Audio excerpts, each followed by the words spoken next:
Students, আমরা class 11 এর ইতিহাস পড়াচ্ছি, তৃতীয় অধ্যায় রাজনৈতিক বিবর্তন, শাসনকার্য, প্রতিষ্ঠান সম্পর্কে ধারণা। দেখো এগুলো পার্ট পার্ট করে পড়ে দিয়েছি। আজকে তার পরের পার্ট, সম্ভবত পার্ট 6। দেখো, রোমান সাম্রাজ্য, গুপ্ত সাম্রাজ্যের তুলনা। প্রাচীন যুগে ইউরোপে যেমন সুবিশাল রোমান সাম্রাজ্যের উদ্ভব করেছিল, তেমনি ভারতে সুবিশাল গুপ্ত সাম্রাজ্যের উদ্ভব করেছিল। দেখো, রোমান সাম্রাজ্য যেরকম উদ্ভব করেছিল, সেরকম ভারতও গুপ্ত সাম্রাজ্য উদ্ভব করেছিল। দুটোই কিন্তু বিশাল। উভয় সাম্রাজ্য অন্তত কিছুকাল সমসাময়িক ছিল, মানে একই সময়ের আর কি। সাম্রাজ্যের প্রসার, শাসন ব্যবস্থার অগ্রগতি, শিল্প সংস্কৃতির বিকাশ প্রভৃতি বিভিন্ন ক্ষেত্রে রোমান ও গুপ্ত উভয় সাম্রাজ্যের কৃতিত্বের পরিচয় দিয়েছে। এবং উভয়ের মধ্যে কিছু সাদৃশ্য আছে, কিছু বৈসাদৃশ্য আছে। আমাদের আলোচনা বিষয় সেগুলো দেখো। সাম্রাজ্যের উত্থান। রোমান সাম্রাজ্য সাধারণভাবে ইউরোপের ইতিহাসে প্রাগৈতিহাসিক যুগ থেকে শুরু করে 476 খ্রিস্টাব্দ পর্যন্ত সময়কালকে প্রাচীন যুগ এবং 476 খ্রিস্টাব্দ থেকে 1453 খ্রিস্টাব্দ পর্যন্ত সময়কালকে মধ্যযুগ বলে ধরা হয়। প্রাচীন যুগে ইউরোপে ম্যাসিডোনীয় সাম্রাজ্যের পতনের পর এই সাম্রাজ্যের উত্তরাধিকার হিসেবে সেখানে পবিত্র রোমান সাম্রাজ্যের উত্থান ঘটে। প্রাচীন যুগের সমাপ্তিকাল পর্যন্ত পশ্চিম রোমান সাম্রাজ্যের এবং মধ্যযুগের সমাপ্তিকাল পর্যন্ত পূর্ব রোমান সাম্রাজ্যের অস্তিত্ব ছিল। আর অন্যদিকে গুপ্ত সাম্রাজ্য দেখো, অন্যদিকে ভারতের ইতিহাসে প্রাগৈতিহাসিক যুগ থেকে শুরু করে 1206 খ্রিস্টাব্দ পর্যন্ত সময়কাল প্রাচীন যুগ হিসেবে চিহ্নিত হয়। এই যুগে ভারতের সর্বপ্রথম মৌর্য সাম্রাজ্যের প্রতিষ্ঠা হয়। মৌর্য সাম্রাজ্যের পতনের কিছুকাল পর ভারতের সুবৃহৎ গুপ্ত সাম্রাজ্যের উত্থান ঘটে। মৌর্য সাম্রাজ্যের পতনের পরে গুপ্ত সাম্রাজ্য। রাজনৈতিক অগ্রগতি। রোমান সাম্রাজ্য ভূমধ্যসাগরের তীরে অবস্থিত ইতালির টাইবার নদীর উপকূলে আনুমানিক 753 খ্রিস্টপূর্বাব্দ রোম নগরীর প্রতিষ্ঠা হয়। এই নগরীকে কেন্দ্র করে পরবর্তীকালে সুবিশাল রোমান সাম্রাজ্য গড়ে ওঠে। বলা হয় রোমান সাম্রাজ্য ছিল পৃথিবীর ইতিহাসে সর্ববৃহৎ ও দীর্ঘস্থায়ী সাম্রাজ্য। রোমান সাম্রাজ্যের বিশাল ব্যাপ্তির জন্য বলা হতো যে পৃথিবীর সব রাজপথই রোমে গিয়ে মিলিত হয়েছে। মানে এত বিশাল ছিল যেন মনে হচ্ছে পৃথিবীর সব রাজপথই রোমান সাম্রাজ্যের সাথে মিলিত হয়েছে আর কি। শক্তিশালী রোমান সেনাবাহিনী খ্রিস্টপূর্ব 14 শতকের মধ্যে বিশাল এলাকা জুড়ে সাম্রাজ্যের প্রসার ঘটাতে সক্ষম হয়। 31 খ্রিস্টপূর্বাব্দ থেকে 476 খ্রিস্টাব্দের মধ্যবর্তী সময়ে দক্ষিণ ও পশ্চিম ইউরোপ, পশ্চিম এশিয়া ও উত্তর আফ্রিকার বিস্তীর্ণ ভূখণ্ড জুড়ে পবিত্র রোমান সাম্রাজ্যের প্রসার ঘটে। সাম্রাজ্যের আয়তন বৃদ্ধি পাওয়ার একমাত্র রাজধানী রোম থেকে তা আর শাসন করা সম্ভব ছিল না। এত আয়তন বেড়ে যায় যে রোম থেকে শাসন করা সম্ভব ছিল না। এই জন্য রোমান সম্রাট কনস্টান্টাইন 330 খ্রিস্টাব্দে কৃষ্ণ সাগরের তীরবর্তী বাইজেন্টিয়াম বা কনস্টান্টিনোপলে, বর্তমান তার নাম হচ্ছে ইস্তানবুল। তোমাদের প্রশ্ন দিয়েছি, দেখবে শর্ট প্রশ্ন, সেগুলো দেখে নেবে। কনস্টান্টিনোপলের বর্তমান নাম কি? তার বর্তমান হবে নাম হচ্ছে ইস্তানবুল। এই সাম্রাজ্যের দ্বিতীয় রাজধানী প্রতিষ্ঠা করে। মানে এত সুবিশাল হয় যে আর সেই রোম থেকে এটা শাসন করা সম্ভব হচ্ছিল না। সেখানে কনস্টান্টিনোপল বা বর্তমানে যেটা ইস্তানবুল, সেখানে দ্বিতীয় রাজধানী প্রতিষ্ঠা করে। এভাবে সুবিশাল রোমান সাম্রাজ্য দুটি ভাগে বিভক্ত হয়ে পড়ে। এক হচ্ছে পশ্চিম রোমান সাম্রাজ্য, যার রাজধানী হয় রোম, এবং পূর্ব রোমান সাম্রাজ্য, যার রাজধানী হয় বাইজেন্টিয়াম বা কনস্টান্টিনোপল। রোমান সাম্রাজ্য প্রতিষ্ঠার পর থেকে বিভিন্ন রোমান সম্রাট একের পর এক সফল সামরিক অভিযানের মাধ্যমে বহু দূর পর্যন্ত রোমান সাম্রাজ্যের প্রসার ঘটান। এক্ষেত্রে সর্বাধিক উল্লেখযোগ্য ভূমিকা ছিলেন জুলিয়াস সিজার ও অগাস্টাস সিজার। এবার দেখো জুলিয়াস সিজার। সাম্রাজ্যের সম্প্রসারণের সর্বপ্রথম সর্বাধিক গুরুত্বপূর্ণ কৃতিত্বের পরিচয় দিয়েছিলেন রোমান সম্রাট জুলিয়াস সিজার। 49 থেকে 44 খ্রিস্টপূর্বাব্দ। এক হচ্ছে ডিক্টেটর পদ লাভ। তিনি 59 খ্রিস্টপূর্বাব্দে রোমের কনসাল পদ লাভ করেন এবং 44 খ্রিস্টপূর্বাব্দে রোমান সাম্রাজ্যের ডিক্টেটর বা এক নায়ক হিসেবে স্বীকৃতি পান। দুই হচ্ছে প্রথম দিকের আধিপত্য। তিনি ফ্রান্সের বিভিন্ন উপজাতিগুলিকে পরাজিত করে সেখানে রোমের আধিপত্য প্রতিষ্ঠা করেন। এর দ্বারা রোমান সাম্রাজ্যের উত্তর পশ্চিম সীমান্ত সুরক্ষিত হয়। তিন হচ্ছে নীল নদের যুদ্ধ। তিনি মিশরের রাজা ত্রয়োদশ টলেমিকে নীল নদের যুদ্ধে 47 খ্রিস্টপূর্বাব্দ পরাজিত করে মিশর দখল করেন। প্রশ্ন আসে, নীল নদের যুদ্ধ কার মধ্যে হয়েছিল? ঠিক আছে, জুলিয়াস সিজার আর মিশরের রাজা ত্রয়োদশ টলেমির মধ্যে। কত সালে? 47 খ্রিস্টপূর্বাব্দে। এবং পরাজিত করে ত্রয়োদশ টলেমি পরাজিত হয়ে মিশর দখল করে, নীল নদের যুদ্ধে পরাজিত করে মিশর দখল করে রাজা ফারনাকেসকে পরাজিত করে জুলিয়াস সিজার এশিয়া মাইনরে রোমের আধিপত্য স্থাপন করেন। শুধু বিজেতা হিসেবে নয়, জুলিয়াস সিজার সুদক্ষ শাসন ব্যবস্থা প্রণয়নের যথেষ্ট প্রতিভার পরিচয় দেন। শুধুমাত্র যে রাজ্য বিস্তার করেছে সেরকম না, শাসন ব্যবস্থা তিনি যথেষ্ট প্রতিভার পরিচয় দেন। এবং সংস্কার কাজে তিনি রোমান পঞ্জিকা ও ক্যালেন্ডারের সংস্কার করেন। তার নাম মাসের ইংরাজি জুলাই মাসের নামকরণ করা হয়। রোমান সাম্রাজ্যের দুরন্ত প্রসারে জুলিয়াস সিজারের উক্তি, আমি এলাম, আমি দেখলাম, আমি জয় করলাম, ভেনি ভিডি ভিসি। একথা শুধু জুলিয়াস সিজারের রাজত্বকালে নয়, তার পরবর্তী 500 বছরের রোমান সাম্রাজ্যের ক্ষেত্রে সমানভাবে প্রযোজ্য। এবার দেখো অগাস্টাস সিজার। ব্রুটাস নামে জনকীয় আততায়ের হাতে জুলিয়াস সিজার নিহত 44 খ্রিস্টপূর্বাব্দ হওয়ার পর রোমান সাম্রাজ্যের চূড়ান্ত নৈরাজ্য দেখা যায়। এক সাম্রাজ্যের প্রসার পরবর্তীকালে তার ভ্রাতুষ্পুত্র অক্টাভিয়াস বা অগাস্টাস সিজার 27 খ্রিস্টপূর্বাব্দ থেকে 14 খ্রিস্টাব্দ রোমের সিংহাসনে বসে নৈরাজ্য দূর করেন এবং রাজতন্ত্রের পুনঃপ্রতিষ্ঠা করেন। তিনি সাম্রাজ্যবাদী নীতি গ্রহণ করে রোমান সাম্রাজ্যের সীমানা ইউরোপের গণ্ডি ছাড়িয়ে পশ্চিম এশিয়া ও উত্তর আফ্রিকা পর্যন্ত বিস্তৃত করেন। এই সময় রোমান সাম্রাজ্যের সীমানা পশ্চিম ফ্রান্স এবং স্পেন থেকে পূর্ব ইউফ্রেটিস নদী এবং উত্তরে রাইন ও দানুব নদী থেকে দক্ষিণে সাহারা মরুভূমি পর্যন্ত বিস্তৃত ছিল। এবার দেখো শান্তি ও সমৃদ্ধির কাছে তিনি কি করেছেন? তিনি রোমে এক শান্তি ও সমৃদ্ধির যুগের সূচনা করেন। অগাস্টাসের রাজত্বকালে দেশের শান্তি ও সমৃদ্ধির ফলে তিনি দেশের অভিজাত ও সাধারণ মানুষের সমর্থন লাভ করেছেন। সবাই যদি শান্তি থাকে তাহলে রাজা ঠিকই আছে, সেরকম আর কি। শক্তিবৃদ্ধি, এই সময় তিনি রাজনৈতিক কাজে নিজের শক্তিবৃদ্ধি করেন। সামরিক বিভাগের সংস্কার করে তিনি দেশের সেনাবাহিনীর উপর নিজের পূর্ণ কর্তৃত্ব স্থাপন করেন। তার নামও ইংরেজি অগস্ট মাসে নামকরণ করা হয়েছে। এবার দেখো গুপ্ত সাম্রাজ্য। মৌর্য সাম্রাজ্যের পতনের 187 থেকে মতান্তরে 185 খ্রিস্টপূর্বাব্দ পরবর্তীকালে ভারতের বিভিন্ন অংশে ছোট বড় বেশ কয়েকটি আঞ্চলিক রাজ্যের উত্থান ঘটে। এগুলির মধ্যে উত্তর ভারতে কুষাণ এবং দক্ষিণ ভারতে সাতবাহন রাজ্য বিশেষ উল্লেখযোগ্য ছিল। কুষাণ ও সাতবাহন রাজ্যের পতনের পরবর্তীকালে ভারতের বিস্তৃত অংশ জুড়ে গুপ্ত সাম্রাজ্য প্রতিষ্ঠিত হয়। গুপ্ত বংশের প্রতিষ্ঠা করেন শ্রীগুপ্ত। প্রশ্ন আছে তোমাদের, গুপ্ত বংশের প্রতিষ্ঠাতা কে? গুপ্ত বংশের প্রতিষ্ঠাতা হচ্ছে শ্রীগুপ্ত। এই জন্য ইতিহাসটা ভালো করে শুনতে হবে, তাহলে এইসব শর্ট প্রশ্ন শুধু পরীক্ষায় না, চাকরি বাকরি পরীক্ষা আসবে যাবে। গুপ্ত বংশের প্রতিষ্ঠা করেন শ্রীগুপ্ত। বাংলা ও বিহারের কিছু অংশে তার রাজ্য প্রতিষ্ঠা ছিল। তিনি সম্ভবত 275 খ্রিস্টাব্দ থেকে 300 খ্রিস্টাব্দ পর্যন্ত রাজত্ব করেন। এরপর ঘটোৎকচ গুপ্ত রাজত্ব করেন। তবে কেউ কেউ মনে করেন যে শ্রীগুপ্ত ঘটোৎকচ গুপ্ত সামন্ত রাজা ছিলেন। তাদের পরবর্তীকালে গুপ্ত সাম্রাজ্যের প্রসারে সর্বাধিক কৃতিত্ব পরিচয় দেন গুপ্ত সম্রাট প্রথম চন্দ্রগুপ্ত, সমুদ্রগুপ্ত এবং দ্বিতীয় চন্দ্রগুপ্ত। দেখো, প্রথমে প্রথম চন্দ্রগুপ্ত। অনেকের মতে গুপ্ত বংশের প্রথম স্বাধীন ও সার্বভৌম রাজা ছিলেন প্রথম চন্দ্রগুপ্ত 320 থেকে 335 খ্রিস্টাব্দ। 320 থেকে 335 খ্রিস্টাব্দ। তিনি লিচ্ছবি রাজকন্যা কুমার দেবীকে বিবাহ করে নিজের শক্তি ও প্রতিপত্তি বৃদ্ধি করেন। পরবর্তীকালে গোটা লিচ্ছবি রাজ্যই চন্দ্রগুপ্তের অধীনে চলে আসে। তখন একটা নীতি ছিল কি, বিবাহ রীতি। বিবাহের মাধ্যমে সাম্রাজ্যের বিস্তার হতো। এই যে তিনি লিচ্ছবি রাজকন্যা কুমার দেবীকে বিবাহ করেন, তাহলে সেই লিচ্ছবি অঞ্চলটা তার অধীনে চলে আসলো। ডক্টর ভিনসেন্ট স্মিথ বলেছেন যে এই বিবাহের ফলে চন্দ্রগুপ্ত মগধ ও তার পার্শ্ববর্তী এলাকায় নিজের আধিপত্য প্রতিষ্ঠা করতে সক্ষম হন। তার মহারাজা ধীরাজ উপাধি থেকে অনেকে মনে করেন যে তিনি মগধের রাজ্যসীমা বহুদূর বিস্তৃত করেছিলেন। এই যে মহারাজা ধীরাজ মানে রাজাদের রাজা আর কি, তা এই উপাধি কখন নেওয়া হয়? যখন তিনি অনেক রাজাকে পরাজিত করে নিজের এলাকায় নিয়ে আসেন, তখনই হয়। হ্যাঁ, এই জন্য বলছেন তিনি মহারাজা ধীরাজ উপাধি থেকে অনেকে মনে করেন যে তিনি মগধের রাজ্যসীমা বহুদূর বিস্তৃত করেছিলেন। সম্ভবত উত্তরে বেনারস থেকে দক্ষিণে মধ্যপ্রদেশের কিছু অংশ এবং পশ্চিমে বাঁকা টক রাজ্যের সীমানা থেকে পূর্বে সমতট বাদে বাংলার বাকি অংশ তার রাজভুক্ত ছিল। এবার দেখো সমুদ্রগুপ্ত। প্রথম চন্দ্রগুপ্ত পুত্র সমুদ্রগুপ্ত 335 থেকে 380 খ্রিস্টাব্দে ছিলেন গুপ্ত বংশের শ্রেষ্ঠ রাজা। তিনি উত্তর ও দক্ষিণ ভারতের বিস্তীর্ণ অঞ্চল গুপ্ত সাম্রাজ্যের অধীনে আনতে সক্ষম হয়। এটা হচ্ছে উত্তর ভারতের রাজ্য যায়। হরিসেন রচিত এলাহাবাদ প্রশস্তি। তোমাদের প্রশ্ন আসে এলাহাবাদ প্রশস্তির রচয়িতাকে? হরিসেন। কি বলেন? হরিসেন হচ্ছে এলাহাবাদ প্রশস্তির রচয়িতা। হরিসেন রচিত এলাহাবাদ প্রশস্তি থেকে জানা যায় যে সমুদ্রগুপ্ত উত্তর ভারতের বিখ্যাত 9 জন রাজাকে পরাজিত করে তাদের রাজ্য দখল করেন। এই 9 জন রাজাদের এক হচ্ছে রুদ্রদেব, 2 মতিল, 3 নাগ দত্ত, 4 চন্দ্র বর্মন, 5 গণপতি নাগ, 6 অচ্যুত, 7 নাগ সেন, 8 নন্দিন ও 9 বল বর্মন। এরপর তিনি দক্ষিণ দিকের আটবিক রাজ্যগুলো জয় করেন। দক্ষিণ ভারতের রাজা যায়। উত্তর ভারত জয়ের পর সমুদ্রগুপ্ত দক্ষিণ ভারত অভিযান করেন এবং সেখানকার 12 জন রাজাকে পরাজিত করেন। এরা হলেন, এক হচ্ছে বিষ্ণুগুপ্ত, 2 হস্তি বর্মন, 3 নীলরাজ, 4 উগ্রসেন, 5 ধনঞ্জয়, 6 কুবের, 7 স্বামী দত্ত, 8 দমন, 9 মহেন্দ্রগিরি, 10 মহেন্দ্র, 11 ব্যাঘ্ররাজ এবং 12 মন্তরাজ। অবশ্য তিনি দক্ষিণ ভারতের রাজ্যগুলিতে তার প্রত্যক্ষ শাসন প্রতিষ্ঠা করেননি। দক্ষিণ ভারতে গ্রহণ পরিমোক্ষ নীতি গ্রহণ করে সেখানকার রাজাদের বশ্যতা ও কর প্রদানের প্রতিশ্রুতি আদায় করে সমুদ্রগুপ্ত তাদের রাজ্য ফিরিয়ে দেন। এই যে যাদের রাজাদের পরাজিত করেন, তিনি তার কি বলেন? গ্রহণ পরিমোক্ষ নীতি, মানে তুমি আমাকে কর দাও এবং আমার বশ্যতা স্বীকার করো, তাহলে তুমি রাজত্ব করো, কিন্তু আমাকে কর দিতে হবে। হ্যাঁ, এই জন্য একে বলা হয় কি? গ্রহণ পরিমোক্ষ নীতি। এবং বশ্যতা ও কর প্রদানের প্রতিশ্রুতি আদায় করে তাদেরই আবার রাজত্ব ফিরিয়ে দেন আর কি।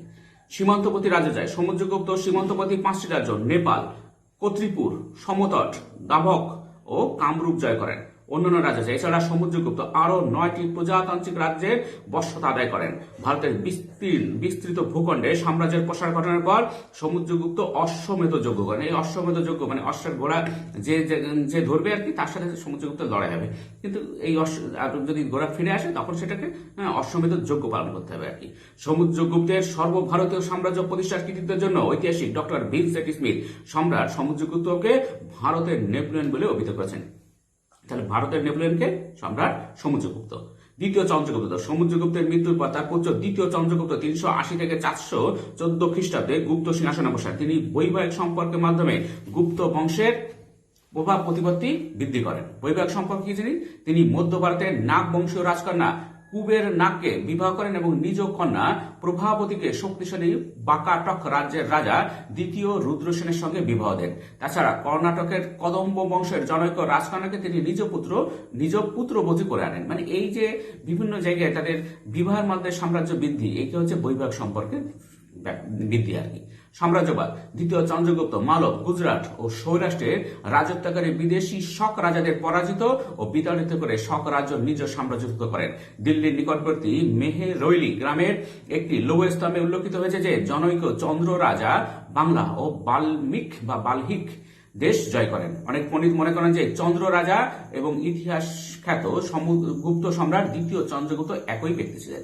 বঞ্চি বীরসেন রচিত এরান শিলালিপি থেকে সমুদ্রগুপ্ত ও দ্বিতীয় চন্দ্রগুপ্তের রাজ্য বিস্তার সম্পর্কিত বহু তথ্য জানা যায়। এবার দেখো এই সময় সামাজিক অবস্থা কেমন ছিল। প্রাচীন রোমান সাম্রাজ্য গুপ্ত সাম্রাজ্যের সামাজিক অবস্থায় কোনো কোনো ক্ষেত্রে সাদৃশ্য থাকলেও কোনো কোনো ক্ষেত্রে আবার পার্থক্য লক্ষ্য করা যায়। প্রাচীন গ্রীসের সমাজ ব্যবস্থায় মানুষের আর্থ সামাজিক ক্ষেত্রে যে তীব্র ব্যবধান ও বৈষম্যের সৃষ্টি হয়েছিল তা পরবর্তীকালে রোমান সাম্রাজ্য অবস্থায় অব্যাহত ছিল। কিন্তু ভারতে মৌর্য সাম্রাজ্যের উত্তরসূরি গুপ্ত সাম্রাজ্যে এই ব্যবধান ও বৈষম্য থাকলেও তা রোমান সাম্রাজ্যের মতো এতটা সুতীব্র ছিল না। দেখো রোমান সাম্রাজ্য শ্রেণী বিভক্ত সমাজ। রোমান সাম্রাজ্যের জনগণ প্রধানত 3টি শ্রেণীতে বিভক্ত ছিল। একটা প্যাট্রিসিয়ান বা অভিজাত শ্রেণী, প্লেবিয়ান বা সাধারণ মানুষ এবং সমাজের নিম্ন স্তরে অবস্থানকারী বিপুল সংখ্যক কৃতদাস। এক প্যাট্রিসিয়ান কারা, তোমাদের প্রশ্ন আছে প্যাট্রিসিয়ান কারা, প্লেবিয়ান কারা, কৃতদাস কারা। প্যাট্রিসিয়ান প্রাচীন রোমের আদি বাসিন্দাদের বংশধর এবং ধনী ও সম্ভ্রান্ত পরিবারের ব্যক্তিরা প্যাট্রিসিয়ান বা অভিজাত বলে গণ্য হতেন। তারা সর্বদা প্লেবিয়ানদের থেকে নিজেদের পৃথক মর্যাদা সযত্নে রক্ষা করতেন। তারা বিপুল পরিমাণ সম্পত্তির মালিক ছিলেন এবং সরকারি উচ্চ পদগুলি মূলত তারাই দখল করতেন। কোন প্যাট্রিসিয়ান পরিস্থিতির কারণে দরিদ্র হয়ে গেল বংশ মর্যাদা তিনি প্লেবিয়ানদের চেয়ে অনেক উচ্চে অবস্থান করতেন। হচ্ছে প্লেবিয়ান। প্লেবিয়ান ছিল রোমের সাধারণ মানুষ, দরিদ্র কৃষক, শ্রমিক, মধ্যবিত্ত সৈনিক, ব্যবসায়ী প্রমুখ। তাদের কোনো সামাজিক ও রাজনৈতিক অধিকার ছিল না। ফলে বিভিন্ন অধিকার অর্জনের দাবিতে তারা প্যাট্রিসিয়ানদের বিরুদ্ধে লড়াই শুরু করে। শেষ পর্যন্ত তারা বেশ কিছু সামাজিক ও রাজনৈতিক অধিকার লাভ করতে সক্ষম হয়। আর 3 হচ্ছে কৃতদাস। প্রথম 2 শ্রেণী ছাড়াও রোমের সমাজ ব্যবস্থা একটি বড় অংশের মানুষ ছিল কৃতদাস। তারা ছিল সর্বাপেক্ষা শোষিত ও নির্যাতিত। এই কৃতদাস করে দেখো, কৃতদাসদের আধিক্য। প্রাচীন রোমান সাম্রাজ্যে বসবাসকারী একটি বড় অংশ ছিল কৃতদাস। রোমানরা যুদ্ধবন্দীদের কৃতদাসে পরিণত করত। পিউনিক যুদ্ধগুলির শেষে রোমানদের হাতে বহু কার্থেজীয় সৈনিক ও বাসিন্দা বন্দী হয়। রোমানরা তাদের কৃতদাসে পরিণত করে। খ্রিস্টীয় প্রথম শতকে দেখা যায় যে রোমের মোট জনসংখ্যার 40% এবং সমগ্র রোমান সাম্রাজ্যের 20% ছিল কৃতদাস। অর্থনৈতিক গুরুত্ব। প্রকৃতপক্ষে কৃতদাসদের শ্রমের উপর ভিত্তি করে রোমান অর্থনীতি গড়ে উঠেছিল। রোমে সম্পূর্ণ স্বাধীনতাহীন কৃতদাসদের জীবন ছিল বিষময় যন্ত্রণায় পরিপূর্ণ। তারা ছিল প্রভুর ব্যক্তিগত সম্পত্তি। প্রভুরা তাদের গৃহস্থলীর কাজকর্ম, কৃষিকাজ, রাস্তাঘাট তৈরি, প্রাসাদ নির্মাণ ও অন্যান্য শ্রমসাধ্য কাজে কৃতদাসদের নিয়োগ করত। কৃতদাসদের বিদ্রোহ দেখো, রোমান সম্প্রদায় প্রভু তার কৃতদাসদের ভাড়া কাটাতে, বিক্রি করতে বা হত্যা করতে পারত। যখন তখন তাদের উপর তীব্র শারীরিক নির্যাতন করা হতো। তাদের পালানো প্রতিহত করার কোমরে ও পায়ে শিকল বেঁধে রাখা হতো। চরম অত্যাচার অবহেলার শিকার এই কৃতদাসদের মুক্তিরও কোনো উপায় ছিল না। এছাড়া রোমে বিক্ষুব্ধ কৃতদাসরা প্রায় বিদ্রোহ করত। সিসিলিতে 153 খ্রিস্টপূর্বাব্দে এবং 104 খ্রিস্টপূর্বাব্দে 2টি দাস বিদ্রোহ সংঘটিত হয়েছিল। রোমে সবচেয়ে বড় দাস বিদ্রোহ সংঘটিত হয় 73 খ্রিস্টপূর্বাব্দে স্পার্টাকাসের নেতৃত্বে। প্রথম দিকে সাফল্য পেলেও 2 বছরের মধ্যে বিদ্রোহে পরাজিত হয় এবং স্পার্টাকাসের মৃত্যু হয় বলে অনুমান করা হয়। এরপর দেখো গুপ্ত সাম্রাজ্য, সামাজিক বৈষম্য। প্রাচীন ভারতের গুপ্ত সমাজ কোনো কোনো ক্ষেত্রে পশ্চাৎগামিতা লক্ষ্য করা যায়। কাছে সামাজিক স্তরভেদ। রোমান সাম্রাজ্যের মতোই এই যুগের সমাজে নানা স্তরভেদ ছিল। পূর্বতন মধ্যযুগের জাতিভেদ প্রথা গুপ্ত যুগের সমাজেও প্রচলিত ছিল। চতুরাস সম্প্রদায়ের সমাজে ব্রাহ্মণ, ক্ষত্রিয়, বৈশ্য, শূদ্র এই 4টি বর্ণে বিভক্তি ছিল। সমাজে ব্রাহ্মণ সম্প্রদায় ছিল সর্বোচ্চ মর্যাদা ও প্রতিপত্তির অধিকারী। ক্ষত্রিয়, বৈশ্য সম্প্রদায়ের সামাজিক মর্যাদা গুপ্ত যুগে আরও হ্রাস পায়। এই সময় শূদ্রদের সামাজিক অবস্থা একেবারে হীন পর্যায়ে নেমে আসে। শূদ্র ছাড়াও গুপ্ত যুগে পঞ্চম জাতি নামে একটি অস্পৃশ্য জাতির উত্থান ঘটে। এই জাতির সামাজিক মর্যাদা শূদ্রদের চেয়েও নিচে ছিল। নারীর মর্যাদা হ্রাস, যুগের সমাজে নারীর মর্যাদা খুবই হ্রাস পায়। সমাজে বাল্যবিবাহ ও পুরুষদের বহু বিবাহের প্রবণতা বৃদ্ধি পায়। তবে কোনো কোনো সময় সামাজিক রীতিনীতি লঙ্ঘন করে অনুলোম ও প্রতিলোম প্রথা চলতে থাকে। তোমাদের প্রশ্ন একটা অনুলোম প্রথা, প্রতিলোম প্রথা কি থাকো। ফলে সমাজের নানা মিশ্র জাতির সৃষ্টি হয়। ব্রাহ্মণ নারী ও শূদ্র পুরুষের বিবাহজাত সন্তান চণ্ডাল নামে পরিচিত হয়। সমাজে গণিকাদের সংখ্যা বৃদ্ধি পায়। এবার দেখো দাস প্রথা। প্রাচীন সমান সাম্রাজ্যে কৃতদাস প্রথার মতো ব্যাপক না হলেও ভারতের গুপ্ত যুগে দাস প্রথার অস্তিত্ব ছিল। এক হচ্ছে দাস সৃষ্টি, যুদ্ধবন্দীরা দাসে পরিণত হতো এবং দাসদের ক্রয় বিক্রয় দান করা চলত। তাছাড়া রোমের কৃতদাসদের বিকল্প হিসেবে গুপ্ত যুগে শূদ্রদের উল্লেখ পাওয়া যায়। এই শূদ্ররা কোনো কোনো ক্ষেত্রে কৃতদাসদের জীবন বরণ করতে বাধ্য হতো। ব্রাহ্মণ, ক্ষত্রিয় ও বৈশ্যদের সেবা করায় শূদ্রদের কাজ বলে শাস্ত্রকার মনু উল্লেখ করেছে। মনুস্মৃতিতে অপরাধীদের শাস্তি হিসেবে দাসে পরিণত করার কথা বলা হয়েছে। দুর্ভিক্ষের সময় খাদ্যের জন্য স্বেচ্ছায় দাসত্ব গ্রহণ কথা নারদ স্মৃতিতে উল্লেখ করা হয়েছে। দুই হচ্ছে দাসদের অবস্থা। অবশ্য গুপ্ত যুগে শূদ্রদের জীবন কখনোই রোমান কৃতদাসদের মতো করুণ ছিল না। যাজ্ঞবল্ক স্মৃতিতে বলা হয়েছে যে শূদ্র কার অধীনে কাজ করবে তা তার নিজস্ব ব্যাপার। জৈমিনী তার পূর্ব মীমাংসা সূত্র গ্রন্থে উল্লেখ করেছেন যে কোনো ব্যক্তি যজ্ঞে তার সর্বোচ্চ দান করলে তিনি কখনোই তার অনুগত শূদ্রকে দান করার অধিকারী নন। মনু উল্লেখ করেছেন যে শূদ্র কোনো অপরাধ করলে তার প্রভু তাকে এমন শাস্তি দেবেন যা প্রভু তার স্ত্রী বা ভাইকে দিতে পারেন। গুপ্ত যুগের দাসরা পারিবারিক জীবনযাপন করার এবং নিজের উপার্জিত অর্থ ভোগ করার অধিকারী ছিল। দাসদের মুক্তি দেখো। যাজ্ঞবল্ক্য লিখেছেন যে জোর করে কাউকে দাসে পরিণত করা হলে তাকে দাসত্ব থেকে মুক্তি দেওয়া ছিল রাজার কর্তব্য। তাছাড়া দাস তার প্রভুর শর্ত পূরণ করে দিলে, প্রদেয় অর্থ পরিশোধ করলে বা প্রভুর কোনো উপকার করলে সেই দাস মুক্তি পেতে পারত। এইসব কারণে স্বাভাবিকভাবে গুপ্ত যুগে দাস বীর্যের কোনো পরিস্থিতি তৈরি হয়নি। ভূমিদান ও সামন্ততন্ত্র দেখো। গুপ্ত যুগের সমাজ অর্থনীতির একটি উল্লেখযোগ্য দিক ছিল ভূমিদান প্রথার প্রচলন। এ যুগে শাসকগণ পূর্ণ অর্জনের উদ্দেশ্যে ব্রাহ্মণ, পুরোহিত ছাড়াও মন্দির, বিহার প্রভৃতি ধর্মীয় প্রতিষ্ঠানে নিষ্কর জমি দান করতেন। মানে তারা কোনো কর দিতে হবে না, এই জমির যে শর্ত হবে সেটা সেই ভোগ করতে পারবে, যা ফসল হবে যা হবে। এই প্রথা অগ্রহার বা ব্রহ্মদেয় প্রথা নামে পরিচিত। তাহলে তোমাদের প্রশ্ন হচ্ছে অগ্রহার প্রথা কি আর ব্রহ্মদেয় প্রথা কি। এই প্রথার দ্বারা জমির প্রাপক তার প্রাপ্ত জমির যাবতীয় মালিকানা লাভ করতেন। অগ্রহার প্রথার মাধ্যমে গুপ্ত যুগে সামন্ত প্রথার বিকাশ ঘটেছিল বলে doctor Bhupendranath Dutta, doctor D Kosambi ও ডক্টর রামশরণ শর্মা প্রমুখ মনে করেন। এবার দেখো সভ্যতা সাংস্কৃতিক ক্ষেত্রে কি কি পার্থক্য ছিল, কি বৈসাদৃশ্য ছিল। প্রাচীন ইউরোপে রোমান সাম্রাজ্যে এবং প্রাচীন ভারতের গুপ্ত সাম্রাজ্যের সভ্যতার সাংস্কৃতিক অভূতপূর্ব অগ্রগতি লক্ষ্য করা যায়। ইউরোপ তথা বিশ্বের সভ্যতা সংস্কৃতির যেমন রোমান সভ্যতার গুরুত্বপূর্ণ অবদান রয়েছে, তেমনি ভারতীয় সভ্যতার সংস্কৃতিক গুপ্ত যুগের অবদানও অনস্বীকার্য। রোমান সাম্রাজ্য দেখো। বিশ্বের ইতিহাসে প্রাচীন রোমান সভ্যতা সংস্কৃতি এক অবিস্মরণীয় অধ্যায়। আইনবিধি, ভাষা ও সাহিত্য, স্থাপত্য, ভাস্কর্য, চিত্রকলা, খ্রিস্টান ধর্মের প্রসার, প্রযুক্তিবিদ্যার উন্নতি ও ক্রীড়া অনুষ্ঠান প্রভৃতি ক্ষেত্রে এই সময় অসাধারণ অগ্রগতি করেছিল। আইনবিধি দেখো। মৌলিক আইন রচনা, আইনের সূক্ষ্ম ধারার প্রণয়ন, আইনের বাস্তব প্রয়োগ প্রভৃতি ক্ষেত্রে প্রাচীন রোমানরা বিশেষ কৃতিত্বের পরিচয় দিয়েছিলেন। প্রচলিত প্রথা এবং যুক্তি উভয়ের সমন্বয়ে রোমান আইন রচিত হতো। রোমান আইন প্রথম দিকে অলিখিত ছিল, পরবর্তীকালে লিখিত আইনের প্রণয়ন হয়। এই আইনে দেশের সাম্য ও শান্তি প্রতিষ্ঠার উপর বিশেষ গুরুত্ব দেওয়া হয়েছিল। প্রসঙ্গত উল্লেখ্য, রোমান আইনের সাম্যের কথা বলা হলো তা কৃতদাস ও বিদেশিদের অধিকার রক্ষা করতে ব্যর্থ হয়েছিল। শান্তি প্রতিষ্ঠার জন্য প্রণীত প্রাচীন রোমান আইন প্যাক্স রোমানা নামে পরিচিত ছিল। প্রাচীন রোমান সভ্যতায় যে সব আইন কানুন প্রচলিত ছিল সেগুলো পরবর্তীকালে জার্মান রাজ্যগুলিতে প্রচলিত হয়। মধ্যযুগের ইউরোপে সমাজ ও রাষ্ট্রের পুনর্গঠনে আইন কানুনগুলো গুরুত্বপূর্ণ ভূমিকা নিয়েছিল। এই আইনগুলির ভিত্তিতে সম্রাট জাস্টিনিয়ান পরবর্তীকালে 4000 আইন সম্বলিত জাস্টিনিয়ান কোড নামে এক আইনবিধি রচনা করেন। মানে এই যে আইনের প্রচলন, এটা রোমান সাম্রাজ্যের একটা অবদান আর কি। ভাষা ও সাহিত্য। ল্যাটিন ভাষা ছিল রোমের স্থানীয় ভাষা, তবে রোমের শিক্ষিত সম্ভ্রান্ত লোকেরা গ্রিক ভাষায় কথা বলতো। সাহিত্য রচিত হতো গ্রিক ভাষায়। পরবর্তীকালে রোমান সাম্রাজ্যের উদ্ভব ও প্রসারের ফলে ইউরোপের সুবৃহৎ অঞ্চলে লাতিন ভাষা ছড়িয়ে পড়ে। লাতিন ভাষা থেকে ইতালীয়, স্প্যানিশ, ফ্রেঞ্চ, রোমান প্রভৃতি ভাষার বিকাশ ঘটে। রোমান সাহিত্যে আবার গ্রিক লেখকদের দ্বারা বিশেষভাবে প্রভাবিত হয়। রোমান লেখকগণ মহাকাব্য, নাটক, কবিতা প্রভৃতি সাহিত্যের বিভিন্ন শাখায় পাণ্ডিত্য দেখান। এই যুগে টেরেন্সের নাটক ভার্জিল ও হোরাসের কাব্য বিশেষ জনপ্রিয় ছিল। কি ছিল? টেরেন্সের নাটক ভার্জিল ও হোরাসের কাব্য বিশেষ জনপ্রিয় ছিল। স্থাপত্য দেখো। রোমান সাম্রাজ্যে স্থাপত্যের অভূতপূর্ব অগ্রগতি করেছিল। প্রাচীন ইটাস্কান শিল্পে 900 খ্রিস্টপূর্ব ধারা থেকে রোমান শিল্পের উদ্ভব করেছিল বলে মনে করা হয় আর কি।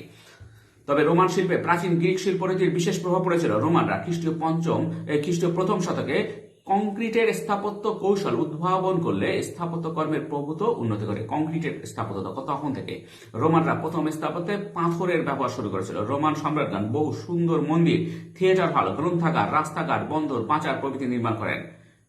প্যান্থিয়ন নামে সুবিশাল অট্টালিকা, উন্মুক্ত অ্যাম্পি থিয়েটার বা কলোসিয়াম, জনগণের সমবেত হওয়ার জন্য নির্মিত ফোরাম প্রভৃতি প্রাচীন রোমের উল্লেখযোগ্য স্থাপত্য। তোমাদের প্রশ্ন আসবে অ্যাম্পি থিয়েটার কি? আমি দেখবো দিয়েও দিয়েছি এটা। 4 তলা বিশিষ্ট অ্যাম্পি থিয়েটারে একত্রে 50,000 দর্শক বসে গ্লাডিয়েটরের যুদ্ধ, রথের দৌড় প্রভৃতি দেখতে পারত। এই যে 4 তলা বিশিষ্ট যে অ্যাম্পি থিয়েটার, সেটা কিন্তু 50,000 দর্শক বসে গ্লাডিয়েটরের যুদ্ধ, রথের দৌড় প্রভৃতি দেখতে পেত। এটাই হচ্ছে অ্যাম্পি থিয়েটার। প্রাচীন রোমে কংক্রিটে নির্মিত বহু রাস্তাঘাটের স্মৃতিচিহ্ন আজও খুঁজে পাওয়া যায়। রোমান স্থাপত্য কর্মের ধ্বংসাবশেষ আজও দর্শকদের বিস্ময়ে উজ্জ্বল করে। রোমান সম্রাট অগাস্টাস একদা বলেছিলেন, আমি রোমকে ইটের নির্মিত নগর হিসেবে পেয়েছিলাম, কিন্তু আমার বিদায়কালে তা মার্বেল খচিত রেখে গেলাম। ভাস্কর্য, চিত্রকলা। রোমান শিল্পীরা শিল্পের বাস্তবতার উপর বিশেষ গুরুত্ব দিতেন। বিখ্যাত ব্যক্তিদের বোঝাতে ভাস্কর্য, চিত্রকলা ব্যবহার করা হতো। এক হচ্ছে ভাস্কর্য, বাস্তব বিষয়কে ভিত্তি করে রোমান ভাস্কর্যের অভূতপূর্ব উন্নতি করেছিল। ভাস্কর্যে মানব প্রতিকৃতির নির্মাণ বিশেষ জনপ্রিয় ছিল। সুদক্ষ রোমান শিল্পীদের কাজের উৎসর্ষে বিভিন্ন দেবদেবী, সম্রাট ও বিখ্যাত ব্যক্তিদের মূর্তিগুলি যেন জীবন্ত হয়ে উঠত। রোমান শিল্পে পূর্ণাবয়ব এবং আবক্ষ উভয় ধরনের মূর্তি নির্মিত হতো। তাছাড়া বিভিন্ন স্থাপত্যের দেয়ালে নানা ধরনের কারুকার্যময় অলঙ্করণ করা হতো। রোমান সভ্যতায় আর্কিসিলোআস, বোথোস, স্টেফানোস, জিনোড্রাউস প্রমুখ ছিলেন সুবিখ্যাত ভাস্কর। চিত্রকলা। ভাস্কর্য ছাড়া রোমান চিত্রশিল্পে এ সময় যথেষ্ট অগ্রগতি করেছিল। এই যুগের শিল্পীরা নারী, পুরুষ, শিশু ও নৈসর্গিক দৃশ্য অঙ্কনে খুবই পারদর্শী ছিলেন। কাঠ ও অন্যান্য উপকরণ থেকে আকার, তুলি ও অন্যান্য সরঞ্জাম এবং বিভিন্ন ধরনের পাথর ও গাছপালা থেকে রং তৈরি করা হতো। লাল, হলুদ, সাদা, কালো প্রভৃতি রঙের বহুল ব্যবহার ছিল। অট্টালিকার দেওয়াল ও প্রাচীরের দারুণ সুন্দর সব চিত্র অঙ্কন করা হতো। আলেকজান্দ্রিয়ার ডেমিট্রিয়াস ও টিমোম্যাচোস ছিলেন রোমের দুজন বিখ্যাত চিত্রকর। কি নাম? ডেমিট্রিয়াস ও টিমোম্যাচোস, দুজন বিখ্যাত চিত্রকর। এবার দেখো খ্রিস্ট ধর্মের প্রসার। খ্রিস্ট ধর্মের উত্থানের পূর্বে প্রাচীন রোমে বহুত্ববাদী পেগান ধর্মের প্রচলন ছিল। এ যুগে রোমানরা বহু দেবতার উপাসনা করতেন। তাদের আরাধ্যা দেবতাদের মধ্যে উল্লেখযোগ্য ছিলেন Apollo, Diana, Jupiter, Mars, Mercury, Minerva, Venus প্রমুখ। পরবর্তীকালে রোমান সম্রাট কনস্টান্টাইন 306 থেকে 337 খ্রিস্টাব্দে, আনুমানিক 312 মতান্তরে 313 খ্রিস্টাব্দে খ্রিস্টান ধর্ম গ্রহণ করেন এবং সম্রাট প্রথম থিওডোসিয়াস 391 খ্রিস্টাব্দে খ্রিস্টান ধর্মকে রোমান সাম্রাজ্যের বৈধ ধর্ম হিসেবে স্বীকৃতি দেন। ফলে সেখানে প্রাচীন পেগান ধর্মের অস্তিত্ব লুপ্ত হয়ে একেশ্বরবাদী খ্রিস্ট ধর্ম প্রসার লাভ করে। রোমান সাম্রাজ্যের পতনে পরবর্তীকালে ইউরোপে খ্রিস্ট ধর্মের প্রসার ও প্রভাব অব্যাহত ছিল। ইউরোপের বিভিন্ন জাতিকে খ্রিস্ট ধর্ম ঐক্যের বন্ধনে আবদ্ধ করে। পরবর্তীকালে খ্রিস্টানদের পবিত্র ভূমি প্যালেস্টাইন মুসলিমদের দখলে চলে গেলে তা পুনরুদ্ধারে মধ্যযুগে যে ক্রুসেডগুলি সংঘটিত হয়েছিল তাতে ইউরোপের খ্রিস্টানদের এই ঐক্যবোধের প্রমাণ পাওয়া যায়। 6 প্রযুক্তিবিদ্যার উন্নতি। রোমান সাম্রাজ্যে প্রযুক্তিবিদ্যা যথেষ্ট উন্নতি করেছে। দেখা যায় জল প্রণালী। নিকটবর্তী পার্বত্য অঞ্চল থেকে জল আনার উদ্দেশ্যে সেখানে কংক্রিটের জল প্রণালী নির্মিত হয়। সেতু, নদী বা নদী উপত্যকা নির্মিত সব জল প্রণালীর উপর সেতু তৈরি হয়। 3 শৌচাগার। সে যুগে রোমের স্বাস্থ্যগার শৌচাগার ব্যবস্থার প্রচলন ছিল। বহু অভিজাত রোমানদের পরিবারে আধুনিক শৌচাগার ছিল। পয় প্রণালী দেখো। শহরের নোংরা জল বাইরে বের করার জন্য পয় প্রণালী নির্মিত হতো। স্নানাগার। জনসাধারণের ব্যবহারের উদ্দেশ্যে রোমানরা থার্মি নামে স্নানাগার তৈরি করত। 6 বিভিন্ন শিল্প পদ্ধতি। এই যুগে ধাতু শিল্প, খোদাই শিল্প, হাতির দাঁতের শিল্প, মৃৎশিল্প প্রভৃতিও দারুণ বিকাশ করেছিল। রোমের নির্মাণ কার্যে এই উন্নত প্রযুক্তির ব্যবহার পরবর্তীকালে বহুদিন ইউরোপে প্রচলিত ছিল। ক্রীড়া অনুষ্ঠান দেখো। প্রাচীন রোমে বিভিন্ন ক্রীড়া অনুষ্ঠানের প্রচলন ছিল। পশ্চিম রোমান সাম্রাজ্যের পতনের পরও এইসব ক্রীড়া অনুষ্ঠান ইউরোপে প্রচলিত ছিল। রোমানরা দৌড়, লম্ফন, রথের দৌড়, কুস্তি, বক্সিং প্রভৃতি খেলাধুলার চর্চা করত। তখন রোমে বিশেষ একটি নিষ্ঠুর ও অমানবিক ক্রীড়া অনুষ্ঠান প্রচলিত ছিল। এতে খোলা জায়গায় কোন কৃতদাসকে ক্ষুধার্ত পশুর সঙ্গে লড়াই করতে হতো। এটি গ্লাডিয়েটরের প্রতিযোগিতা নামে পরিচিত ছিল। প্রশ্ন আসবে, গ্লাডিয়েটর লড়াই কি? আসলে এই যে কৃতদাসকে এটা কোনো ক্ষুধার্ত পশুর সঙ্গে লড়াই করা, এটা হচ্ছে গ্লাডিয়েটরের লড়াই। নাগরিকরা নিষ্ঠুর ক্রীড়ানুষ্ঠান থেকে আনন্দ উপভোগ করতো। অধিকাংশ ক্ষেত্রে ক্ষুধার্ত পশু কৃতদাসটিকে খেয়ে ফেলত। এবার দেখো গুপ্ত সাম্রাজ্য। প্রাচীন রোমান সভ্যতার মতো প্রাচীন ভারতের গুপ্ত সভ্যতা ও সংস্কৃতির গৌরবোজ্জ্বল অধ্যায় সূচনা করেছিল। শিল্প, সাহিত্য, বিজ্ঞান, ধর্ম প্রভৃতি বিভিন্ন ক্ষেত্রে যুগের উৎকর্ষ লক্ষ্য করা যায়। গুপ্ত যুগের সভ্যতা সংস্কৃতির অগ্রগতি লক্ষ্য করে অনেকে এই যুগকে সুবর্ণ যুগ বলে অভিহিত করেন। ইতিহাসবিদ বার্নেট গুপ্ত যুগে প্রাচীন গ্রিসের পেরিক্লিসের যুগের সঙ্গে তুলনা করেছেন এবং বলেছেন, প্রাচীন গ্রিসের ইতিহাসে পেরিক্লিসের যুগের যে স্থান, প্রাচীন ভারতের ইতিহাসে গুপ্ত যুগেরও সেই স্থান। কোন কোন ইতিহাসবিদ গুপ্ত যুগের এই অগ্রগতির জন্য একে ইংল্যান্ডের এলিজাবেথীয় যুগের সঙ্গে তুলনা করেছেন। সুশাসন ও রাজনৈতিক ঐক্য দেখো, গুপ্ত সম্রাটরা দেশে এক সুদক্ষ বিকেন্দ্রীভূত শাসন ব্যবস্থা প্রণয়ন করেছিলেন। রাজারা স্বৈরাচারী হলেও স্বেচ্ছাচারী ছিলেন না। দেশে ন্যায় বিচার প্রতিষ্ঠিত হয়েছিল। তিনি লিখিত আইনবিধি ছিল এবং সকলে তা মেনে চলতে বাধ্য ছিল। দেশে কি ছিল? লিখিত আইনবিধি। দেশে দণ্ডবিধি বিশেষ কঠোর ছিল না। তবে তাছাড়া মৌর্য পরবর্তী যুগের রাজনৈতিক অনৈক্য দূর করে গুপ্ত সম্রাটরা ভারতের রাজনৈতিক ঐক্য, শান্তি শৃঙ্খলা প্রতিষ্ঠা করেছিলেন। দেশের শান্তি ও সুস্থিতির সংস্কৃতির বিকাশে সহায়তা করেছিল। গুপ্ত যুগে হুনদের একাধিক আক্রমণ ঘটলেও গুপ্ত রাজারা দক্ষতার সঙ্গে তা প্রতিহত করেন। ফলে ভয়ঙ্কর হত্যা, লুণ্ঠন ও বিপর্যয়ের হাত থেকে ভারতবর্ষ রক্ষা পায়। দুই হচ্ছে কৃষি, শিল্প, বাণিজ্যের অগ্রগতি।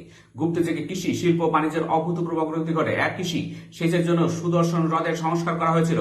কৃষিকাজে উন্নত যন্ত্রপাতির ব্যবহার ও সেচ ব্যবস্থার প্রচলনের ফলে কৃষি উৎপাদন বেড়েছিল। শিল্প, এই যুগে বস্ত্র শিল্প, লৌহ শিল্প, ধাতু শিল্প, কাষ্ঠ শিল্প সব বহু শিল্পের বিকাশ ঘটেছিল। বাণিজ্য, কৃষি ও শিল্পের উপর ভিত্তি করে গুপ্ত যুগে অভ্যন্তরীণ ও বৈদেশিক বাণিজ্যের প্রভূত উন্নতি হয়েছিল। ভৃগু, কচ্ছ, কল্যাণ, উজ্জয়িনী প্রভৃতি বন্দর থেকে রোম, চীন, দক্ষিণ পূর্ব এশিয়ার বিভিন্ন দেশের সঙ্গে বৈদেশিক বাণিজ্য চলত। কোথা থেকে? ভৃগু, কচ্ছ, কল্যাণ, উজ্জয়িনী প্রভৃতির নাম বন্দরের নাম। তোমাদের প্রশ্ন আসবে যে বন্দরের নাম বলো। ভৃগু, কচ্ছ, কল্যাণ, উজ্জয়িনী। বাণিজ্যের উন্নতি, এই যুগে আইন চালু ছিল। বাণিজ্যের সূত্র ধরে নাসিক, পৈঠান, বারাণসী, তক্ষশিলা প্রভৃতি নগর ও শহরের বিকাশ ঘটেছিল। নগরগুলিতে গিল্ড বা নিগম প্রতিষ্ঠিত হয়েছিল। এই আর্থিক সমৃদ্ধি সংস্কৃতির বিকাশে সহায়তা করেছিল। সামাজিক উদারতা দেখো, গুপ্ত যুগে সামাজিক কাজে বিভিন্ন পরিবর্তন করেছিল। বর্ণ প্রথার কঠোরতা হ্রাস, সমাজে উদারতা বৃদ্ধি পেয়েছিল এবং ভেদাভেদ হ্রাস পেয়েছিল। সমাজে ব্রাহ্মণদের প্রাধান্য বেশি থাকলেও বর্ণ প্রথা তেমন কঠোর ছিল না। দুই, বিবাহ, এই সময় বিভিন্ন বর্ণের মধ্যে বৈবাহিক সম্পর্ক স্থাপিত হয় এবং উচ্চ ও নিচু বর্ণের মেলামেশা বৃদ্ধি পায়। অনুলোম ও প্রতিলোম বিবাহ রীতি স্বীকৃত হয়। নারী ও শূদ্রদের অবস্থা, এই যুগে নারী ও শূদ্রদের সামাজিক অবস্থার উন্নতি হয়। নারীরা শিক্ষা গ্রহণ করতে পারত। ফাইয়েন বলেছেন যে একমাত্র চন্ডালরা সমাজে অস্পৃশ্য ছিল। এই ধরনের সামাজিক পরিবর্তন সংস্কৃতির বিকাশে খুবই সহায়ক হয়েছিল। যা হচ্ছে সাহিত্য অগ্রগতি। সাহিত্যের ক্ষেত্রে গুপ্ত যুগে অভূতপূর্ব অগ্রগতি ঘটেছিল। এই যুগে সাহিত্যের প্রধান মাধ্যম ছিল সংস্কৃত ভাষা। এক হচ্ছে রাজকীয় সাহিত্য। সমুদ্রগুপ্ত সুকবি, সুসাহিত্যিক ছিলেন। কবিরাজ উপাধি গ্রহণ করে তার কবি প্রতিভার পরিচয় পাওয়া যায়। তার সভাকবি হরি সেনের কবি প্রতিভার পরিচয় মেলে এলাহাবাদ প্রশস্তি থেকে। প্রশ্ন আসে, এলাহাবাদ প্রশস্তি কে রচনা করেছেন? প্রশ্ন হরি সেন। ঠিক আছে। দ্বিতীয় চন্দ্রগুপ্তের মন্ত্রী বীর সেনের এরান শিলালিপি ছিল বহু তথ্য সম্বলিত একটি বিখ্যাত রচনা। স্মৃতিশাস্ত্র, ধর্ম গ্রন্থ সমূহ। এই যুগেই বিভিন্ন স্মৃতিশাস্ত্রগুলি যেমন যাজ্ঞবল্ক্য স্মৃতি, কাত্তায়ন স্মৃতি, ব্যাস স্মৃতি, বৃহস্পতি স্মৃতি, দেবল স্মৃতি, নারদ স্মৃতি প্রভৃতি রচিত হয়। কয়েকটি পুরাণ এবং রামায়ণ ও মহাভারত এই যুগে পরিবর্তিত ও পরিমার্জিত হয়। তিন হচ্ছে সাহিত্যিক। যে সকল বিখ্যাত পণ্ডিত, দার্শনিক ও শাস্ত্রকার এই যুগে আবির্ভূত হয়েছিলেন তাদের মধ্যে অন্যতম হলেন ঈশ্বর কৃষ্ণ, বসু বন্ধু, অসঙ্গ, গৌরপাদ, পঙ্কিন স্বামীন, চন্দ্র গোমিন, বোধায়ন, দিন্নগাচার্য, বৃক্তি হরি, পাণিনি, পতঞ্জলি প্রমুখ।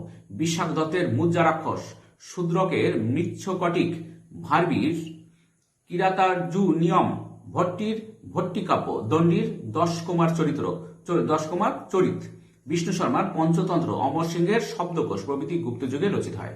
মহাকবি কালিদাস ছিলেন গুপ্ত যুগের সর্বশ্রেষ্ঠ সাহিত্যিক। তার রচিত অভিজ্ঞান শকুন্তলম, মালবিকা, গ্লিমিত্রম, মেঘদূতম, ঋতু সংহার, কুমার সম্ভব, রঘুবংশম প্রভৃতি কাব্য ও নাটক প্রাচীন ভারতীয় সাহিত্যের অমূল্য সম্পদ। স্থাপত্য কর্ম দেখো, স্থাপত্য শিল্পে গুপ্ত যুগে অভাবনীয় উন্নতি লক্ষ্য করা যায়। এই যুগের পাথর কেটে বিভিন্ন বৌদ্ধ, জৈন ও হিন্দু মন্দির তৈরি করা হতো। অজন্তা, ইলোরা, উদয়গিরির গুহা মন্দিরগুলি এর অন্যতম উদাহরণ। ইট, কাঠ, পাথর ইত্যাদি স্থায়ী মন্দির নির্মাণের রীতি এই যুগেই চালু হয়। মন্দিরের মাঝখানে গর্ভগৃহ ও চারপাশে প্রাঙ্গণ থাকতো। এই যুগের উল্লেখযোগ্য কয়েকটি স্থাপত্য নিদর্শন হল মণিনাগের মন্দির, কোটেশ্বর মন্দির, তিগোয়ার বিষ্ণু মন্দির, ভূমারের শিব মন্দির, কুবিরের পার্বতী মন্দির, দেওগড়ের দশাবতার মন্দির, সাঁচি ও বুদ্ধগয়া স্তূপ ইত্যাদি। ভাস্কর্য ও চিত্রকলা। ভাস্কর্য চিত্রকলায় গুপ্ত যুগে উৎকর্ষ লক্ষ্য করা যায়। ভাস্কর্য এ যুগে ভাস্কর্যের বিষয়বস্তু ছিল পৌরাণিক দেবদেবী যেমন রাম, কৃষ্ণ, বিষ্ণু প্রভৃতি। ভাস্কর্যের শ্রেষ্ঠ নিদর্শন হল সারনাথের বৌদ্ধ মূর্তিগুলি, অমরাবতী ও মথুরার ভাস্কর্য শোভা এ যুগে পরিণত রূপ লাভ করেছিল। সারনাথের অবলোকিতেশ্বর মূর্তি, সাঁচির বোধিসত্ত্ব, মথুরার ব্রোঞ্জের বুদ্ধ মূর্তি প্রভৃতি এ সময় ভাস্কর্যের প্রকৃষ্ট উদাহরণ। বারাণসী ও উজ্জয়িনীতে বহু ভাস্কর্য নিদর্শন রয়েছে। এ যুগের মূর্তিগুলির সৌন্দর্য ছিল অনুপম, তাতে আধ্যাত্মিকতার ছাপ ছিল স্পষ্ট। ডক্টর নিহাররঞ্জন রায় ও অধ্যাপক সরসী কুমার সরস্বতী বলেছেন যে গুপ্ত যুগে শিল্পীরা অতীন্দ্রিয় শিল্প তৈরি করতে চেয়েছিলেন এবং তাতে তারা সফল হয়েছিলেন। চিত্রকলা দেখো, অজন্তা ও ইলোরার গুহার দেওয়ালে গুপ্তযুগে অঙ্কিত চিত্রকলাগুলি এ যুগের দর্শকদের বিস্ময়োজ্জ করে। রাজকীয় জীবন থেকে শুরু করে সাধারণ মানুষ, নগর, অরণ্য, ঋষি, ভূতপ্রেত সবই ছিল এখানকার চিত্রের বিষয়বস্তু। চীনা পর্যটক হিউয়েন সাং বলেছেন, যা কিছু মহৎ, যা কিছু ক্ষুদ্র সবই অজন্তার কোলে আশ্রয় নিয়েছে। এছাড়া বাঘ গুহা চিত্রের নিদর্শনগুলো অপূর্ব। মাতা ও পুত্র, বোধিসত্ত্ব, চক্রপাণি, হরিণ চতুষ্টয় প্রভৃতি চিত্রগুলোতে বাস্তব জীবনের কাহিনী ফুটে উঠেছে। ঐতিহাসিক ডক্টর দ্বিজেন্দ্র নারায়ণ ঝা মন্তব্য করেছেন যে অজন্তার শিল্পীগণ মানুষ ও পশুর প্রতিকৃতি অঙ্কনে চূড়ান্ত দক্ষতার পরিচয় দিয়েছেন। বিজ্ঞান গুপ্ত যুগে চিকিৎসাবিদ্যা, ধাতু শিল্প, রসায়নবিদ্যা, গণিত, জ্যোতিষশাস্ত্র প্রভৃতি বিভিন্ন শাখায় অগ্রগতি লক্ষ্য করা যায়। চিকিৎসাবিদ্যা ধন্বন্তরী ও বাগভট্ট তাদের চিকিৎসা বিষয়ক গ্রন্থগুলি গুপ্ত যুগে রচনা করেন। ধাতুবিদ্যা এ যুগে নির্মিত দিল্লির নিকটবর্তী মেহেরৈলি গ্রামের লৌহ স্তম্ভটি আজও কোনো মরিচা পড়েনি। এটি একটি বিস্ময়কর ব্যাপার। নালন্দায় প্রাপ্ত বুদ্ধের তাম্রমূর্তি, বিভিন্ন স্বর্ণ ও রৌপ্য মুদ্রা প্রভৃতি এ যুগের ধাতু শিল্পের অগ্রগতির পরিচয় দেয়। গণিত 1 থেকে 9 পর্যন্ত সংখ্যা ও শূন্যের ব্যবহার গুপ্ত যুগে ভারতে প্রচলিত হয়। পিথাগোরাসের থিওরেম ও ত্রিকোণমিতির সাইন, কোসাইন প্রভৃতির ধারণার সঙ্গে গুপ্ত যুগে ভারতীয়রা পরিচিত ছিল। দশমিকের ব্যবহার এ যুগে শুরু হয়। জ্যোতির্বিদ্যা গুপ্ত যুগে জ্যোতির্বিদ্যার প্রভূত উন্নতি হয়েছিল। আর্যভট্ট 476 থেকে 550 খ্রিস্টাব্দে ছিলেন এ যুগের বিখ্যাত বিজ্ঞানী। তিনি সূর্য সিদ্ধান্ত গ্রন্থটি রচনা করেন। তিনি প্রমাণ করেন যে পৃথিবী সূর্যের চারদিকে ঘোরে এবং বছরে 365টি দিন আছে। তিনি আহ্নিক গতি ও বার্ষিক গতি এবং সূর্যগ্রহণ ও চন্দ্রগ্রহণের কারণ ব্যাখ্যা করেন। বৃহৎ সংহিতা ও পঞ্চ সিদ্ধান্তিকা গ্রন্থের রচয়িতা বরাহমিহির জ্যোতির্বিজ্ঞানের বিভিন্ন তত্ত্ব সূত্রের আবিষ্কার করেন। ব্রহ্মগুপ্ত তার ব্রহ্ম সিদ্ধান্তে গুপ্ত যুগেই পৃথিবীর অভিকর্ষ বলের ইঙ্গিত দেন। এরপর দেখো 4 হিন্দু ধর্মের পুনরুত্থান।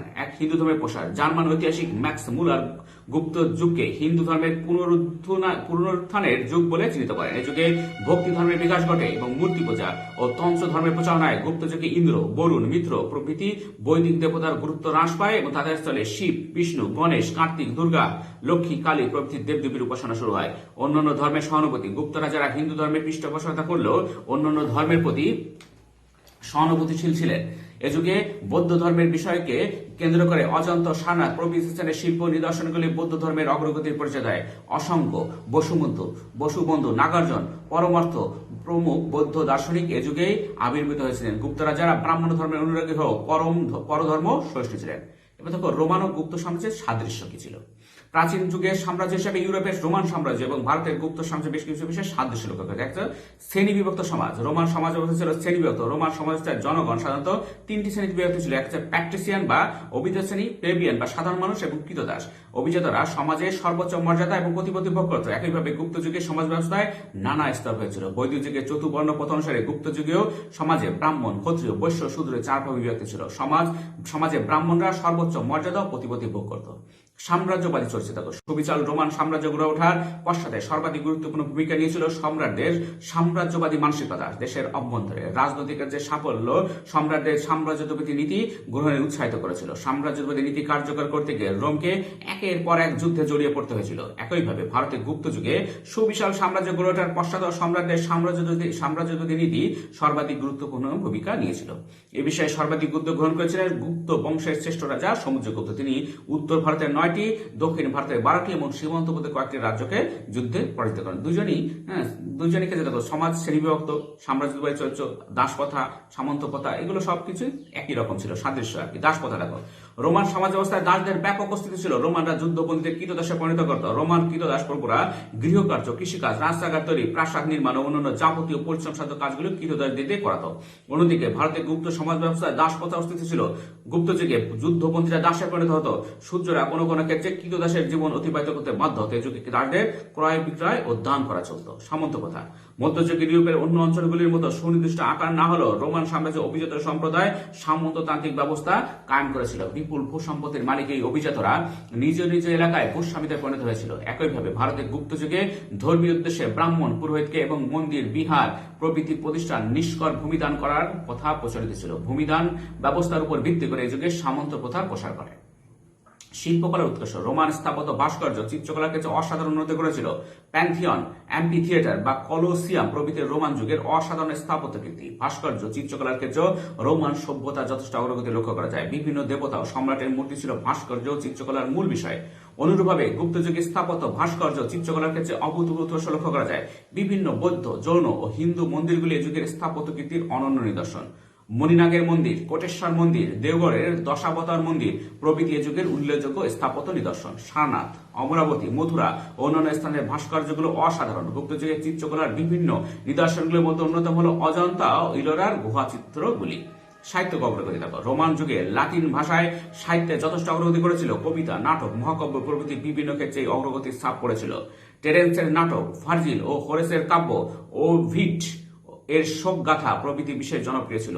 ভার্জিলের ইনিট লিপির রোমান ইতিহাস, এপুলিয়াসের সোনার গাধা প্রভৃতি এ যুগের উল্লেখযোগ্য সাহিত্য। অনুরূপভাবে ভারতীয় গুপ্ত যুগের সংস্কৃত ভাষা সাহিত্যে অসাধারণ অগ্রগতি করেছিল। মুদ্রারাক্ষস, মৃচ্ছকটিক, কিরাতর্জুনিয়ম, 10 কুমার চরিত, পঞ্চতন্ত্র কালিদাসের বিভিন্ন রচনা এই যুগের সাহিত্যের অন্যতম সম্পদ। এই যুগের এলাহাবাদ প্রশস্তি, এরান শিলালিপি, বিভিন্ন স্মৃতিশাস্ত্র প্রভৃতি রচিত হয় এবং বিভিন্ন পুরাণ ও রামায়ণ মহাভারত পরিমার্জিত হয়। ধর্মের প্রসার দেখো প্রাচীন রোমান সাম্রাজ্যের প্রথম দিকে বৌদ্ধবাদী ধর্ম প্রচারিত ছিল। এর স্থলে খ্রিস্টীয় 4th শতকে যিশু খ্রিস্ট প্রবর্তিত খ্রিস্ট ধর্ম রোমান সাম্রাজ্যের বৌদ্ধ ধর্ম মানে প্রকৃত ধর্ম বৌদ্ধ ধর্ম হিসেবে স্বীকৃতি পায়। ফলে শীঘ্রই প্রাচীন বৌদ্ধবাদী পেগান ধর্মের অস্তিত্ব লুপ্ত হয়ে রোমান সাম্রাজ্যে একেশ্বরবাদী খ্রিস্ট ধর্ম প্রসার লাভ করে। অর্থাৎ রোমান সম্রাটের শাসনকালকে খ্রিস্ট ধর্মের প্রসার যুগ হিসেবে চিহ্নিত করা যেতে পারে। অনুরূপভাবে ভারতের গুপ্ত যুগে বৌদ্ধ ধর্মের পরিবর্তে হিন্দু ধর্মের ব্যাপক প্রসার ঘটে। যেন গুপ্ত যুগে হিন্দু ধর্মের পুনরুত্থানের যুগ নামে চিহ্নিত হয়।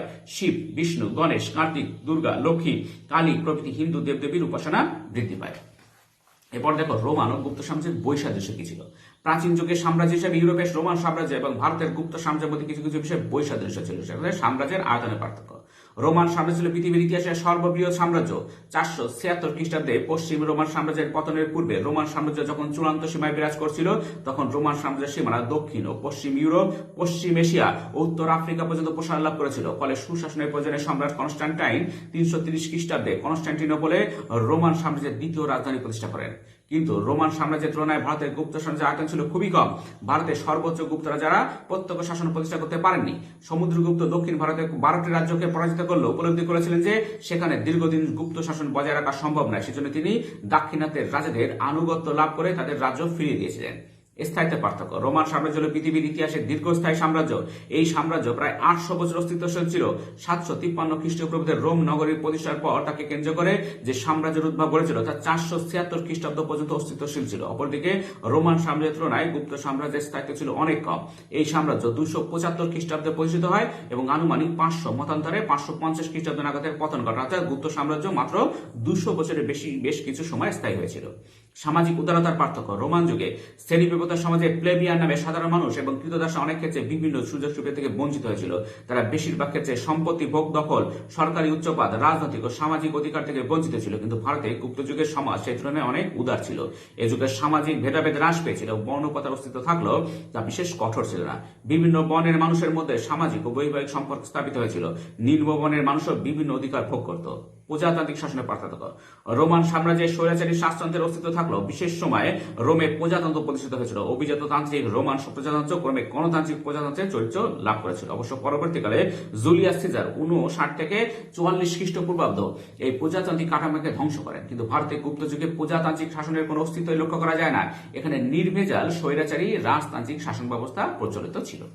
আইনবিধি সংক্রান্ত পার্থক্য দেখো। রোমান প্রজাতন্ত্রে যেসব আইনীকরণ প্রচলিত ছিল তা পরবর্তী দীর্ঘ সময় ধরে ইউরোপীয় আইনবিধিকে প্রভাবিত করেছিল, কিন্তু ভারতের গুপ্ত যুগে এরূপ কোন উন্নত আইনবিধির প্রচলন ঘটেনি যা পরবর্তীকালে ভারতীয় আইনবিধিকে প্রভাবিত ও করেনি।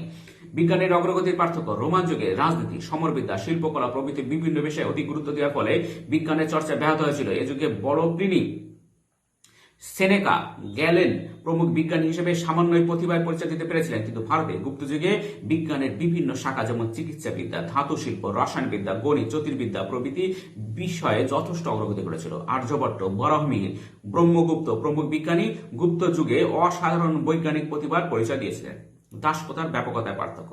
রোমান সাম্রাজ্যে কৃতদাসপ্রথা অত্যন্ত ব্যাপক আকার ধারণ করেছিল। সাম্রাজ্যে বসবাসকারীদের একটি বড় অংশ ছিল কৃতদাস। খ্রিস্টীয় প্রথম শতকে রোম নগরীর 40% এবং সমগ্র রোমান সাম্রাজ্যের 20% ছিল কৃতদাস। এদের মুক্তির উপায়ও বিশেষ ছিল না, কিন্তু গুপ্ত যুগে ভারতের দাস ব্যবস্থা রোমান সাম্রাজ্যের মধ্যে এতটা ব্যাপক ছিল না। ভারতের দাসদের অধিকাংশ গৃহবৃত্ত হিসেবে কাজ করত, তাদের মুক্তির বিষয়ে উদার নিয়ম ছিল। বিদ্রোহের বিষয়ে পার্থক্য দেখো। রোমান সাম্রাজ্যে কৃতদাসে ছিল তাদের প্রভুর ব্যক্তিগত সম্পদ ও প্রভু তাদের অধীনস্থ কৃতদাসদের উপর সীমাহীন শারীরিক নির্যাতন চালাতো। এজন্য রোমান সাম্রাজ্য মাঝে মাঝে কৃতদাস বিদ্রোহ সংঘটিত হতো। এছাড়া প্লেবিয়ান নামে সাধারণ মানুষ বিভিন্ন অধিকার আদায়ের দাবিতে মাঝে মধ্যে আন্দোলন করত, কিন্তু গুপ্ত যুগে ভারতে দাস ব্যবস্থা রোমান সাম্রাজ্যের মধ্যে এতটা ব্যাপক ছিল না এবং যে দাসদের অস্তিত্ব ছিল তাদের প্রতি যথেষ্ট মানবিক ব্যবহার করা হতো। ফলে এ যুগের ভারতে দাস বিদ্রোহ ঘটনা ঘটেনি। সাধারণ মানুষের শাসকদের বিরুদ্ধে বিদ্রোহের কথা চিন্তা করেনি। এবার দেখো সাম্রাজ্যের পতন কিভাবে হয়েছিল। বহুদূর সম্প্রসারণ দীর্ঘ অস্তিত্বের পর ইতিহাসের নিয়মেই একসময় ইউরোপের রোমান সাম্রাজ্য ও ভারতের গুপ্ত সাম্রাজ্যের পতন ঘটে, কারণ কেউ সারা জীবন সাম্রাজ্য করতে পারে না আর কি। পশ্চিম রোমান সাম্রাজ্যের পতনের পরবর্তী মাত্র 25 বছরের মধ্যে গুপ্ত সাম্রাজ্যের পতনের ঘটনা, যে প্রমাণ দেয় যে এই সময় ইউরোপ ও ভারতের বৃহৎ সাম্রাজ্যের পতনের ঘটনা ছিল নিয়তি। রোমান সাম্রাজ্য বহিরাগত বর্বর জাতির আক্রমণে 476 খ্রিস্টাব্দে পশ্চিম রোমান সাম্রাজ্যের পতন ঘটে। ওডো আসার নামে জনৈক জার্মান সেনাপতি 476 খ্রিস্টাব্দে পশ্চিম রোমান সাম্রাজ্যের সম্রাট রোমুলাসকে সিংহাসনচ্যুত করলে পশ্চিম রোমান সাম্রাজ্যের সম্পূর্ণ অবলুপ্তি ঘটে। এরপর এখানে বিভিন্ন জার্মান জাতিগোষ্ঠীর বেশ কয়েকটি স্বাধীন রাজ্য গড়ে ওঠে।